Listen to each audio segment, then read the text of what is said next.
This video is sponsored by Ground News. Incredible scenes here in Budapest, Hungary. Orban's reign, after 16 years, is over. And the opposition candidate, Péter Magyar, will be the new Prime Minister of Hungary. And as you can see, these people here, Tisza fans, are super excited. They finally have a new start for Hungary. And this doesn't even only mean a new start for Hungary, it also means a new start for Europe. Because Orban, let's face it, was a friend of Putin's and, of course, a friend of Trump. And now these days are over. Good days for Europe. Let's go into these elections. A Tisza és Magyarország megnyerte ezt a választást. But to really understand all of these election results, we need to look at the Hungarian parliament in a bit more detail. Because Hungary uses a mixed electoral system, meaning that voters get to cast two separate votes.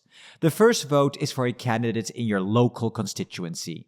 Hungary is divided into 106 constituencies, each electing one member of parliament. That means 106 of the 199 seats in the Hungarian parliament are filled this way. The second vote is for a party list at the national level. So instead of voting for an individual candidate, voters choose a political party, such as Fidesz or Tisza. These votes are distributed proportionally, meaning parties receive seats roughly in line with their share of the national vote. This part fills the remaining 93 seats in the parliament. Now, for those people who do not know their Hungarian politics, this really was a two-way race between two parties and two guys. First, you have the Tisza party, who was led by Péter Magyar, a center-right conservative party that is very pro-European, with a platform against corruption and a platform for Europe, not for adversaries like Russia and the US. And then, of course, you have Viktor Orbán of Fidesz, a very different platform, a platform that was not exactly pro-European and a platform that was right-wing populism. There are also a few smaller parties like the far-right Homeland Movement, the left-wing Two-Tailed Dog Party, and the center-left Democratic Coalition, but they didn't really play a major role in the election. Now, if we look at the constituencies, you can clearly see that the majority voted for Tisza candidates, a whopping 93 constituencies, meaning 93 seats for Tisza in the parliament, which really is a huge result. I mean, just compare it to the map in 2022, when Fidesz swept almost the entire country, winning nearly every constituency except a few in the south and, of course, in Budapest. And when it comes to national party lists, Péter Magyar once again came out on top, winning 45 seats, while Orban Fidesz took 42 seats. And the far-right Homeland Movement also secured some support, resulting in 6 seats. Now, as you can hear in the background, this party is just getting started. But for the Hungarian parliament, you're now going to have 3 parties being represented.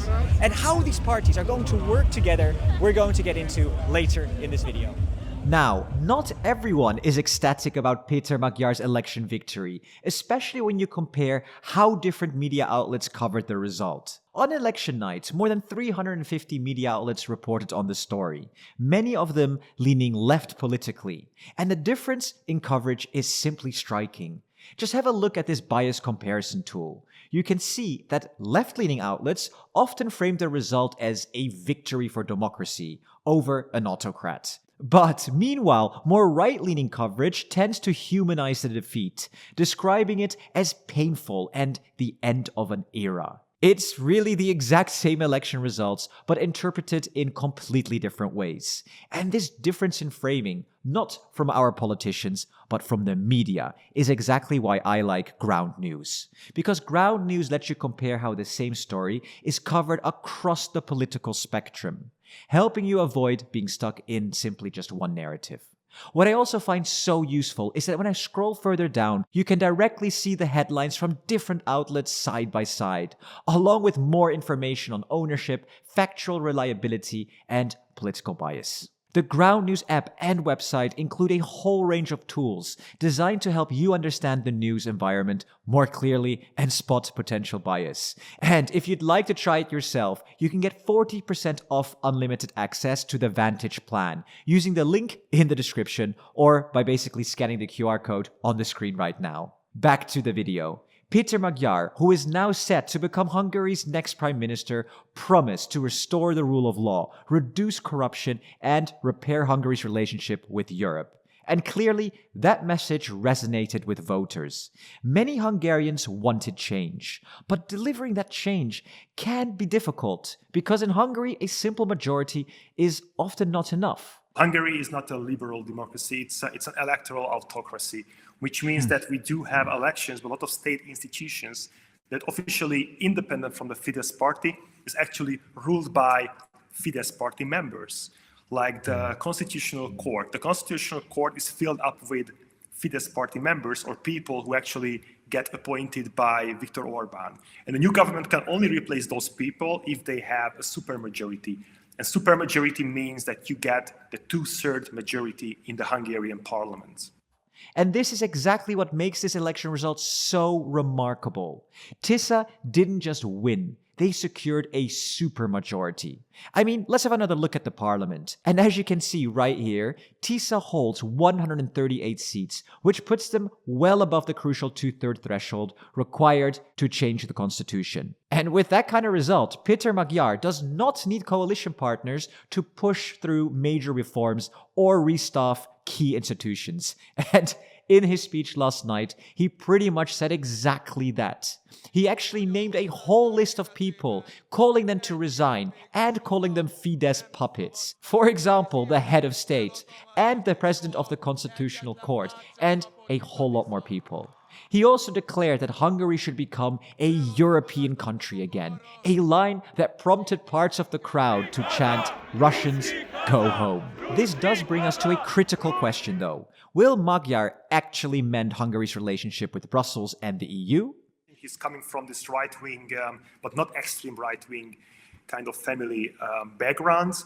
So I can imagine that he also holds some sort of skepticism regarding the European constitution, European institutions, but he's not against the European Union, which is a great difference. Not to mention the fact that he is he's very anti-Putin and very anti-Russian, which is a huge difference between Orban and him. And that difference between the two candidates could have real, lasting consequences for Europe. The 90 billion euro loan to Ukraine, blocked by Orban. The 20th sanction package on Russia, blocked by Orban. The accession negotiations for Ukraine into the EU, blocked by Orban. In fact, if we look at the last 16 years, the biggest user of the veto was Viktor Orbán by a long way. And this could now all change. All of these things could now be unblocked. And that's not just good for Europe, it's good for Hungary too.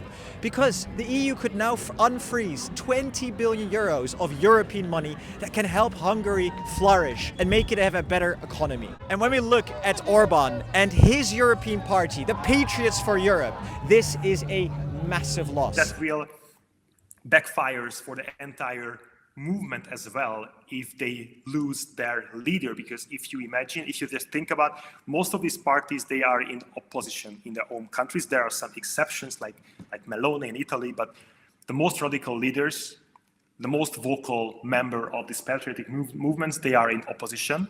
And Viktor Orbán is the exception who had several electoral victories, but if he loses, then the role model is actually falling apart.